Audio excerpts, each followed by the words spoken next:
2026 বিশ্বকাপের জন্য ফ্রান্স 26 জনের একটা স্কোয়াড ঘোষণা করেছে। দলে নেই কামাভিঙ্গা। চলুন দেখে আসি কেমন হলো ফ্রান্সের এই বিশ্বকাপ দলটি। 2026 ফুটবল বিশ্বকাপে ফ্রান্সের এই স্কোয়াডে একাধারে যেমন ট্যালেন্টেড ফুটবলার রয়েছে স্কোয়াড ডেপথ আর ভার্সেটাইলিটি তো আছেই।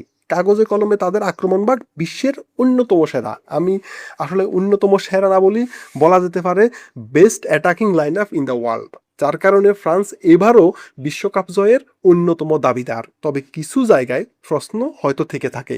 তবে সেই প্রশ্নের উত্তর খোঁজার আগে ফ্রান্সের অ্যাটাকিং লাইন আপ এবং তাদের অ্যাটাকিং লাইন আপের যে ডেপথ সেটা চলুন একবার দেখে আসি।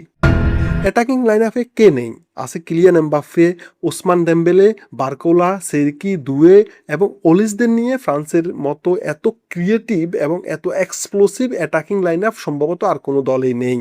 এর সঙ্গে আবার যোগ হচ্ছে মাতেতা এবং মার্কোস থুরামের মতো ফুটবলার। এবার গ্রুপ পর্ব থেকে ছোট দলগুলোর প্রচুর লো ব্লক ট্যাকটিসের খেলা হয়তো আমরা দেখতে পারি। ফ্রান্সের এই অ্যাটাকিং লাইন আপে সেই লো ব্লক ভাঙ্গার অনেক প্লেয়ার রয়েছে। বিশেষ করে যদি অ্যাটাকিং মিডফিল্ডার হিসেবে সেরকি খেলে থাকে, তবে দুও এবং অলিসে ভালো সাপোর্ট দিতে পারবে ম্যাচের যে কোনো মুহূর্তে।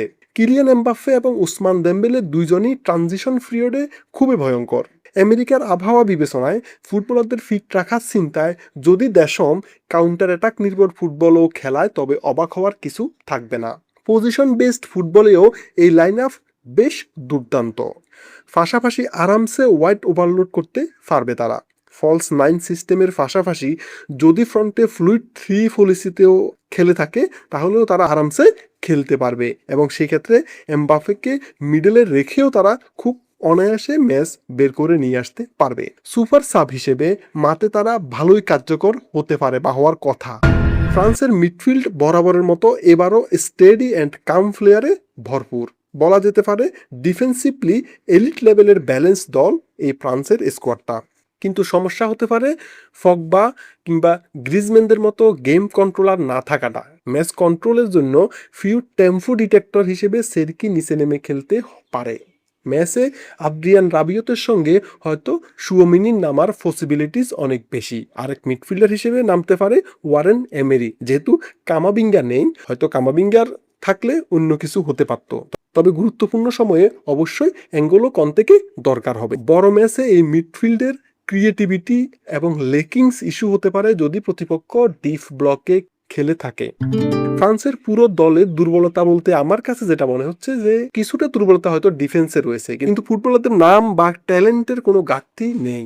লাইন আপের সবাই ফিজিক্যালি অনেক বেশি স্ট্রং এবং যথেষ্ট এবিলিটি সম্পন্ন, আর তাই সেট পিসেও ভয়ঙ্কর রকমের কার্যকর অ্যাটাক অ্যান্ড ডিফেন্স দুইভাবেই হতে পারে। কিন্তু এই ফুটবলারদের ইনজুরি কনসার্ন নতুন কিছু না। ইব্রাহিম কোনাতেকে আনসেটেল মনে হয় বড় ম্যাচগুলোতে, কিংবা উপামেকানো ফুল টুর্নামেন্ট ফিট থেকে খেলতে পারে কিনা। যদি খেলতে পারে তাহলে ভালো। সলিবা রক অ্যান্ড সলিড, তাকে নিয়ে কোনো কথা হবে না, কিন্তু বাকিরা কতটুকু ফিট থেকে দলকে সাপোর্ট দিয়ে যেতে পারবে সেটা একটা ফ্যাক্ট হতে পারে। যদি সবাই সুস্থ থাকে তবে নিশ্চিতভাবে দুর্দান্ত কিছু ফ্রান্স আশা করতে পারে। গোলকিপার হিসেবে মাইক মেনি নিশ্চিতভাবে তাদের নাম্বার 1 হিসেবে নামবে, কিন্তু এই একটা জায়গায় অন্য যে কোনো পজিশনের তুলনায় ব্যাকআপ ডেপথ একটু কম।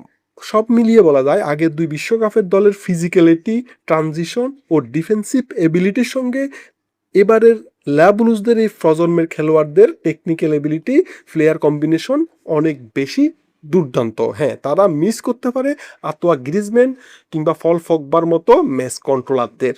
ধরেন সেরকি বা দুও প্রথম একাদশে সুযোগ পেল না, সেকেন্ড হাফে ইমপ্যাক্ট সাব হিসেবে ম্যাচ ঘুরিয়ে দিতে পারবে তারা। এমবাপ্পের দিকে সবার নজর থাকলেও ওলিসে হতে পারে বিগ ম্যাচের ডিফারেন্স মেকার। ওয়ার্ল্ড কার্ড হতে পারে দুও মাতেতা কিংবা মার্কোস থুরামেরা। আর এর সঙ্গে যোগ হবে একটা ইমোশন। দিদিয়ের দেশমের শেষ বিশ্বকাপ এটা। 1998 সালে তিনি খেলোয়াড় হিসেবে বিশ্ব চ্যাম্পিয়ন হয়েছিলেন। 2018 সালে তিনি কোচ হিসেবে চ্যাম্পিয়ন হয়েছেন। 2022 সালে ব্যাক টু ব্যাক বিশ্বকাপে চ্যাম্পিয়ন হওয়ার সুযোগ তার ছিল, কিন্তু তিনি হতে পারেন নাই। অল্পের জন্য আর্জেন্টিনার কাছে তিনি পরাজিত হয়েছেন। তবে আবারও এই শিরোপা নিয়ে গড়ে ফিরতে চাইবেন এবার, কারণ তার কাছে সেই লেভেলের স্কোয়াড ডেপথ রয়েছে। আর দীর্ঘ সময় ধরে থাকা কোচের ইচ্ছে পূরণে যদি সব ফুটবলার জান বাজি রেখে খেলে থাকে, তবে নিশ্চিত কোয়ালিটির সঙ্গে ইমোশন মিলে টিম কেমিস্ট্রি হবে আরও অনেক বেশি দুর্দান্ত। আরেকটা ফাইনাল কি তবে লোড হচ্ছে, নাকি 2002 বিশ্বকাপের ভয় ফিরে আসতে পারে ফ্রান্স দলে? কারণ গ্রুপে তো আবার সেই সেনেগাল রয়েছে, যারা সঙ্গী ছিল 2002 বিশ্বকাপেও।